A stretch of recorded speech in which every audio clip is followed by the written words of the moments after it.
Hi virtual friends, this is Mrs. McBride. What we're doing today is we're talking about graphing, and I'm on page 22 in your note packet. You don't need a calculator, well actually you might need a calculator for today for the second part. All right, so far we have graphed distance versus time through our Moving Man lab, and we've interpreted these graphs to determine what motion produced these graphs. So you should know that when you graph distance versus time, the slope of this graph is the velocity. Okay, the reason why we graph things is because the slope gives us information, and also the shape of the graph gives us information. Okay, when you graph velocity versus time, the slope of the graph is the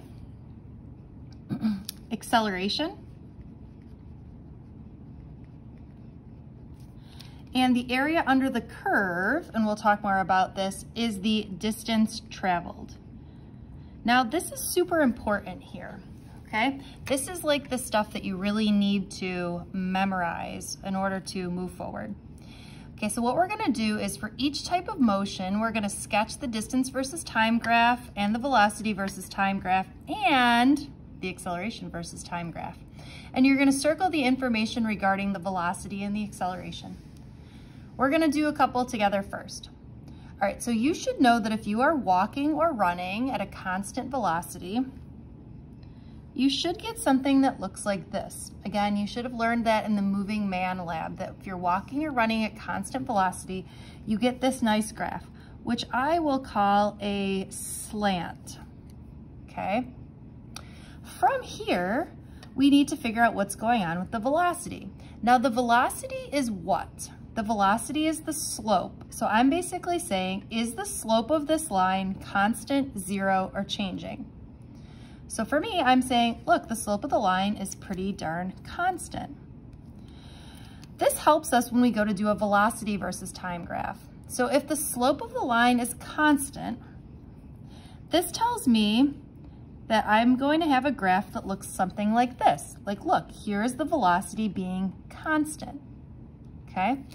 I will call this type of graph flat because it's, you know, flat, okay? Now, we know that the slope of this line represents the acceleration, okay? So what is the slope of this line here? Well, the slope of this line is 0, right? If I were to calculate what is the slope, well, the slope is 0. Okay, well, this tells me that the acceleration is 0. So what does a graph look like? Well, this should just look something like this, where the acceleration is 0. Okay, you can see that this is also flat. All right, let's keep going.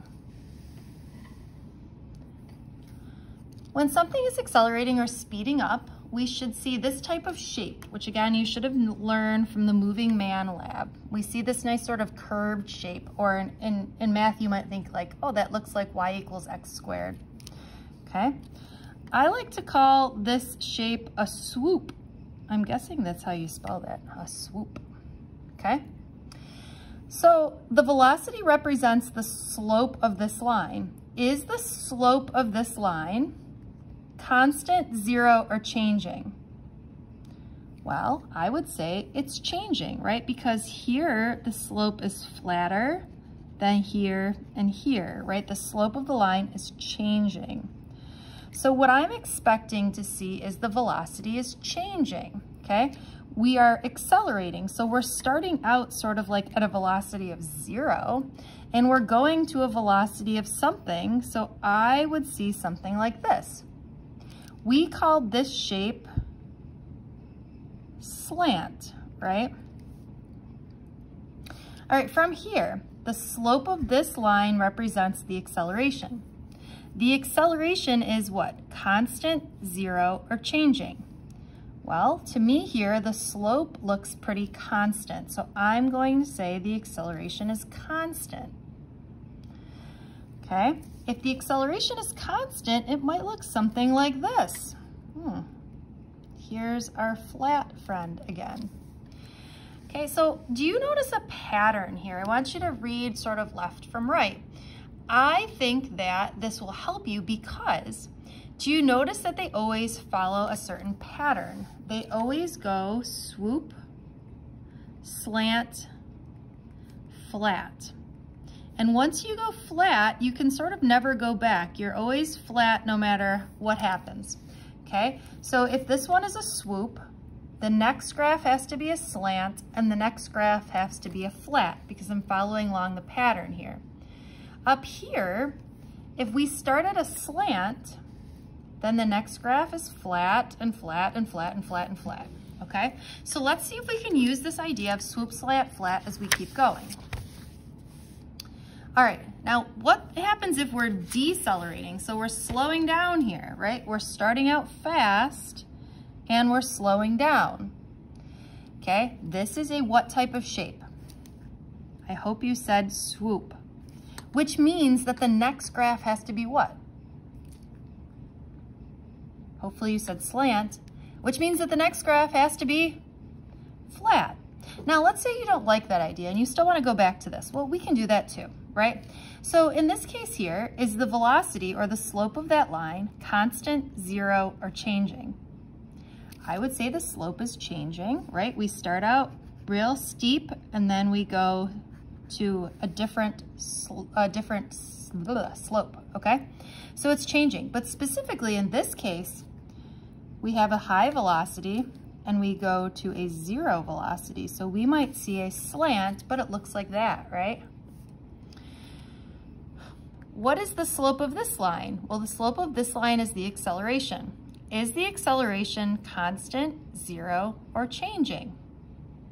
Well, to me, it looks like the acceleration is constant, right? The slope of this line is constant, but, okay, we know it's gonna be a flat, a nice constant acceleration, but in this case, it's negative. And this makes sense, right? Because we know, or you've already learned, that if something is decelerating or slowing down, it has this negative acceleration. Okay, so hopefully you were like, yes, Mrs. McBride, this is all making sense. Okay, I'm hopeful, we'll see, right? All right, let's combine a couple of things together. What happens if you walk, then stop? I want you to sort of like sketch in your mind, or even like just take your finger and draw what you think is going to happen. So pause the video for a second and do that. Okay, so you're back. So if you walk, then stop, I get something that looks like this. Here's me walking, here's me stopping. Okay, so there's sort of like two different things going on. Okay, so I'm gonna like, okay, this is what shape? I'm hoping that you said slant, right? If this is a slant, then this next one must be a flat. The velocity is constant. If the velocity is constant, what do we know about the acceleration? Or if this is flat, what must the next one be? Flat again. Once you go flat, you can never go back. Okay, now how about this piece here? This is you're not moving, you're stopped, okay? So what do we expect the velocity to be? Well, we expect the velocity to be zero, right? We kind of just connect these here. This is flat. This is flat. This one must be also, you guessed it, flat, okay? These questions don't necessarily make sense in this case. All right, how about walking backwards? Well, we saw this in the Moving Man Lab, right? Where we start at some distance and we're walking back to the start. What shape is this? Hopefully you're saying slant. Remember, we go swoop, slant, flat. So if this is a slant, this one must be a flat, okay?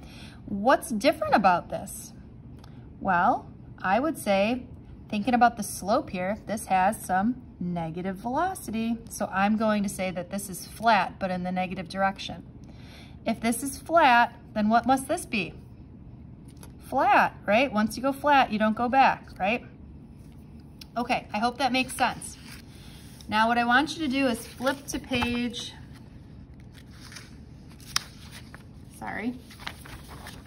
flip to page 21 here, okay? This is just a graph, so this is putting it all together in one spot of what we just did. Okay, if something is stationary, it's not moving. Flat. What comes next? Flat. What comes next? Flat. Okay? If something is moving at constant velocity, what does it look like? Slant. What comes next? Flat. What comes next? Flat. Okay? Swoop, slant, flat. Something is accelerating. What does it look like? Swoop. What comes next? Slant. What comes next? Flat. Okay? Hopefully you got this and it all makes sense. Don't worry about this one, what something is thrown up in the air. Okay, the last thing I want you to do in terms of notes is, I'm all over the place here. I'm back on page 24, okay? This is basically saying, hey, this time I'm giving you a graph and I want you to make the next graph. Okay, so you should be saying to yourself, aha, I know that's a slant. So the next graph is going to be a da-da-da-da-da, flat, okay? But flat at what? Well, what's the slope of this line? Okay, remember slope is my rise over my run, okay? So the slope in this case, or I'm gonna make a little triangle, the rise is 1, the run is 1, or 1 over 1, this is complicated math here, gives you 1. Okay, so I'm going to draw my flat just like this. Okay, I want you to pause the video and I want you to do numbers 2 and 3. Once you're done, turn me back on and we'll go over what the correct answer is. Okay, so here's the correct answer. This part here has a slope of 2, so you would see a nice flat like that, okay? Because again, this is a slant, so we'd expect a flat next. This part here has a slope of 1/2, so you would get a graph that sort of looks like this. Hope that makes sense. Okay, this graph here, this part for the first 2 seconds has a slope of 1. This, you should be saying to yourself, okay, that's turning in the opposite direction, or that has a negative slope, and its negative slope is -2. Okay, I hope this makes sense. The next thing you're gonna do is I've got some practice problems on graphing for you. All right, thanks friends, bye.